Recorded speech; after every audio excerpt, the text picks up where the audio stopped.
بم سے اڑا دو اس کو. آپ لوگوں کو پتا ہے وہ کب کی؟ وہ فیصلے کے بعد کی والی بات. تو اتنے سیریس تھے کہ اس کو بم سے اڑانے کی بات کی, اس کو ایک عمارت کو. پھر اس کے بعد انہوں نے سرزنش کی, ہر ہفتے کیس سنتے تھے, اور آج جو ہے وہ نیسلا ٹاور ان کے جانے سے پہلے گر گیا. کاش یہ فیصلہ 3 مہینے پہلے آ جاتا.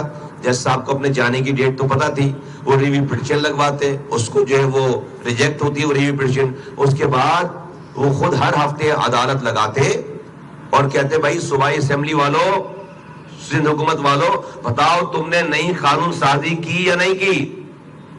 ایک دفعہ وہ کہتے نہیں کی, دوسری دفعہ آتے اور پھر اس پہ سرزنش کر کے اپنے سامنے اپنے دیے ہوئے فیصلے پہ سندھ اسمبلی سے قانون پاس کرواتے. جب جا کر میرے یہاں کراچی, حیدرآباد, سکھر, میرپور خاص, نواب شاہ, خیرپور, جیکب آباد, کشمور, ٹھٹا, جب جا کر ہم کہتے کہ ہاں اختیارات اور وسائل وزیر اعلیٰ ہاؤس سے نکل کر میری گلی کوچوں میں آ گئے ہیں جو میرا بنیادی حق ہے, ایسا نہیں ہوا ہے. ایسا نہیں ہوا. کب ہوگا نہیں پتا, کب ہوگا نہیں پتا.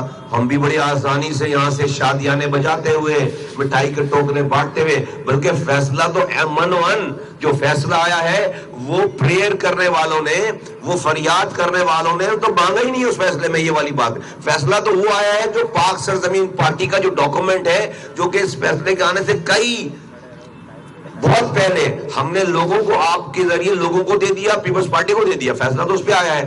اس کی ایک مثال کہ پروونشل فائنانس کمیشن کا کوئی سسٹم ہی موجود نہیں تھا, نہیں یہاں پہ نہ فریادی نے فریاد کیا. ہم نے پروونشل فائنانس کمیشن جو ہے وہ سب کو بتائی ہے بات, ہم نے سمجھائی ہے سب کو یہ بات, ورنہ اس سے پہلے پروونشل فائنانس کمیشن کی بات ہی نہیں ہوئی ہے. تو پروونشل فائنانس کمیشن میں ڈیویزیبل پول, میں بار بار کہہ رہا ہوں کہ وزیر اعلیٰ سندھ کو وفاق سے ڈیویزیبل پول میں جو 56% جو ڈیویزیبل پول ہے جو کہ صوبوں کو بڑھتا ہے, اس میں سے 27% جو ہے وہ سندھ کو ملتا ہے, اور 27% تقریباً 1000 ارب بنتے ہیں.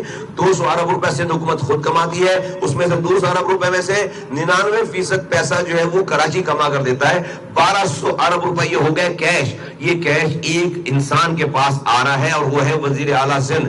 وہ اس کیش کو 1200 ارب روپے کو سندھ کے دوسرے organs, third tier of the government کو یہ پیسہ نہیں دے رہے, اپنے ہاتھوں سے خرچ کریں. یہ ہے مسئلہ پاکستان کا.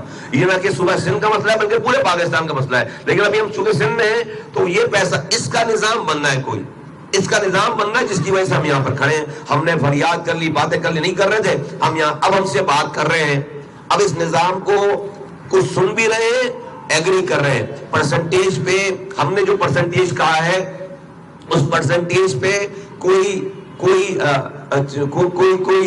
دو رائے ہو سکتی ہے, وہ کچھ اور کہیں اور ہم کچھ اور کہیں. لیکن اللہ کا شکر ہے کہ ہمارے اس فنڈامنٹل ڈیمانڈ کو نہ کہ سنی جا رہی ہے بات, بلکہ مانی جا رہی ہے بات, اس کے علاوہ کوئی اور آپشن ہے نہیں.